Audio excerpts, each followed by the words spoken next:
Bahkan bisnis seringkali terasa seperti perjuangan berat, bukan? Menggunakan ungkapan populer, ini seperti mencari jarum di tumpukan jerami, hampir mustahil. Namun, bagaimana Anda menemukan jarum di tumpukan jerami? Apakah Anda menyisir setiap jerami dengan lensa? Tidak. Anda membawa magnet. Artinya, saat Anda mencoba menyelesaikan sesuatu, Anda harus menggunakan daya ungkit. Ini berlaku di mana-mana dalam kehidupan, tetapi terutama dalam bisnis. Alat daya ungkit yang tepat dapat melipat gandakan upaya Anda untuk membuat proyek apapun lebih efektif. Namun, ada alat yang tersedia secara gratis untuk kita semua dan banyak orang tidak memanfaatkannya. Kita berbicara tentang internet. Jadi, mari kita lihat alat daya ungkit gratis ini yang kebanyakan orang tidak tahu cara menggunakannya secara efektif. Namun, sebelum kita mulai, kami ingin meluangkan waktu sejenak untuk berbicara tentang sponsor video ini, NordVPN. Anda tahu bahwa di Alux, kami sangat suka bepergian. Namun, satu kelemahan yang tidak selalu kami bicarakan adalah kesalahan akses ditolak yang sering terjadi saat mencoba mengakses situs web dari lokasi berbeda saat bepergian keliling dunia. Hal ini bisa sangat membuat frustrasi jika Anda bekerja sebagai pekerja lepas di luar negeri. Itulah sebabnya kami menggunakan NordVPN. NordVPN adalah VPN tercepat yang tersedia,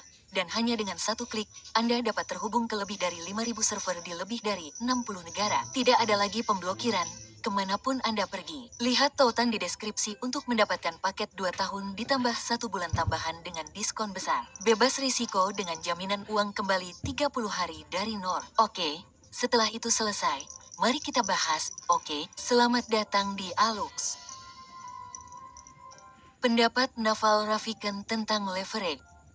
Salah satu pendiri dan mantan CEO Angelis Naval Ravikant telah berbicara panjang lebar tentang berbagai jenis leverage yang ada dalam bisnis selama beberapa episode podcastnya pada tahun 2009.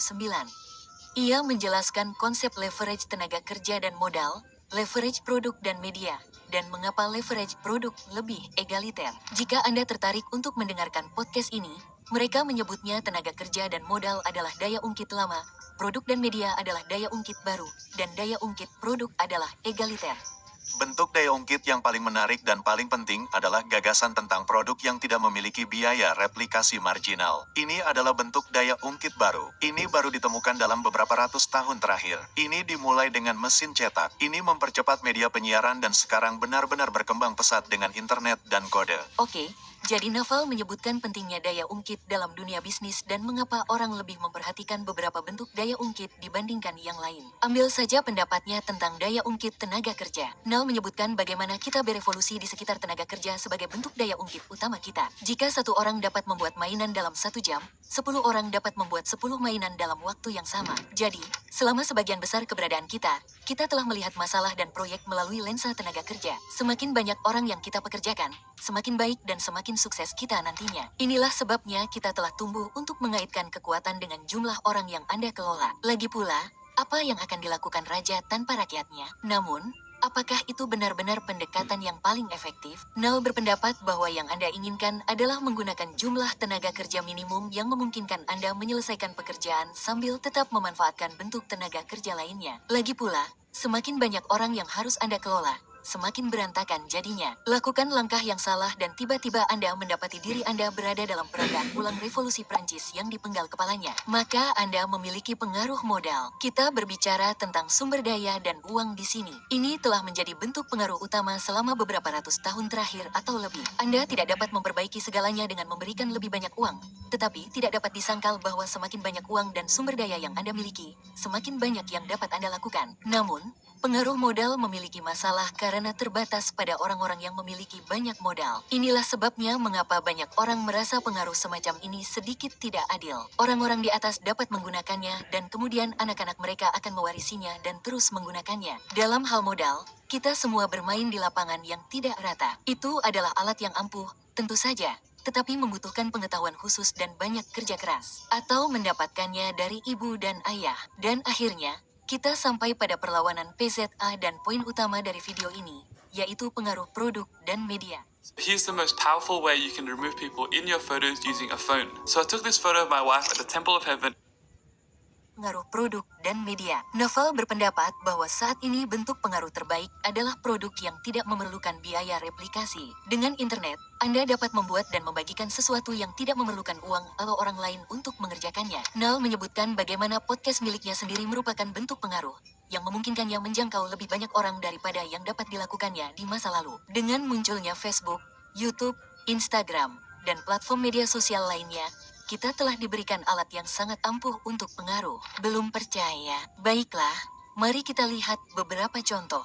Contoh pengaruh media yang sedang bekerja. Novel menunjukkan bagaimana kekayaan generasi ini tidak sepenuhnya diperoleh melalui modal seperti generasi sebelumnya. Ambil contoh seseorang seperti podcaster Joe Rogan, YouTuber Felix Gilbert alias PewDiePie, atau streamer Tyler Blevins alias Ninja. Joe Rogan sempat bekerja di TV untuk beberapa saat menjadi pembawa acara reality show Fear Factor, tetapi ia benar-benar meledak melalui podcastnya dan kini memiliki kekayaan bersih sebesar $100 juta.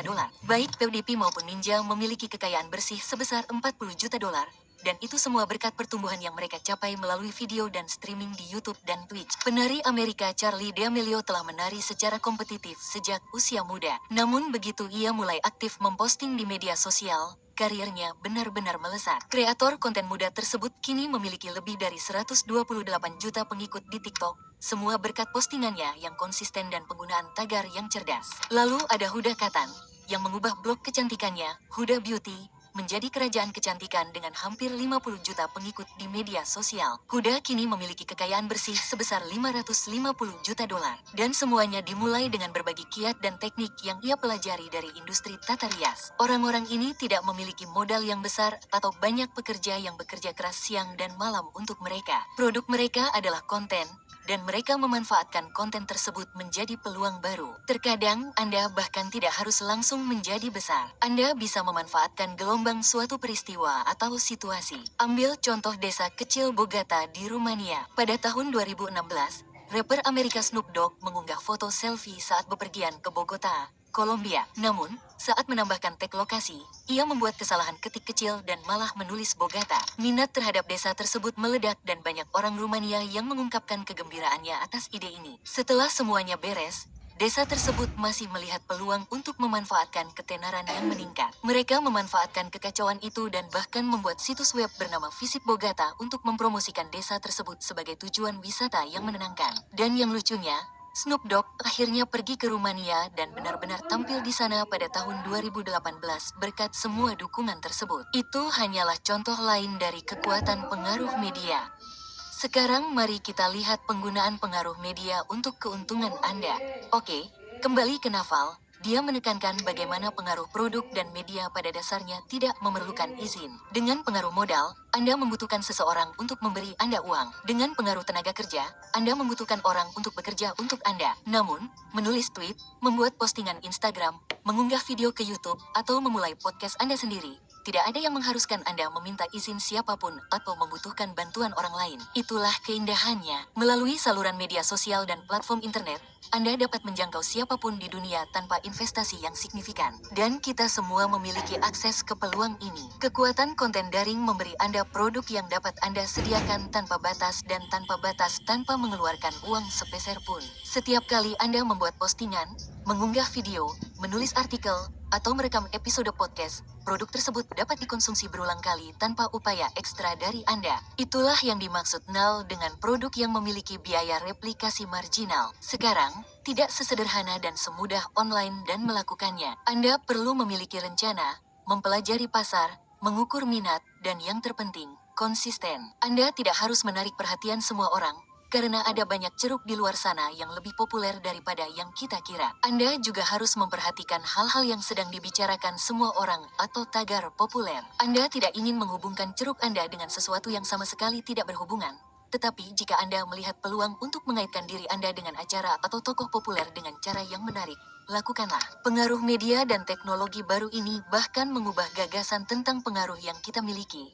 mengubahnya dari pengaruh berbasis izin menjadi bentuk pengaruh tanpa izin. Anda tidak perlu meminta orang untuk bekerja untuk Anda ketika Anda dapat memiliki komunitas daring dan pengikut Anda sendiri yang menyebarkan minat kepada Anda tanpa usaha apapun. Peluangnya tidak terbatas. Jadi, jika Anda ingin memulai sebuah proyek, Anda sebaiknya memanfaatkan pengaruh yang diberikan kepada Anda oleh media sosial dan teknologi. Jadi, untuk mengakhiri semua ini, jika ada pelajaran yang dapat diambil dari video ini adalah bahwa Anda tidak boleh meremehkan kekuatan internet dan jika Anda memiliki proyek atau ide yang ingin Anda kembangkan dan tidak memanfaatkan media sosial, Anda tidak melakukannya dengan benar. Waktu terbaik untuk memulai sebuah proyek adalah kemarin. Waktu terbaik berikutnya adalah hari ini. Jadi, segeralah online dan mulailah memposting, mengobrol, streaming, atau apapun yang Anda sukai. Mulailah bekerja. Dan bagi Anda yang telah mengikuti kami hingga akhir, tentu saja, ada bonus spesial untuk Anda. Jika menurut Anda ide Anda terlalu khusus, pikirkan lagi. Tahukah Anda bahwa ada topik khusus yang didedikasikan untuk menonton orang makan banyak makanan? Ya,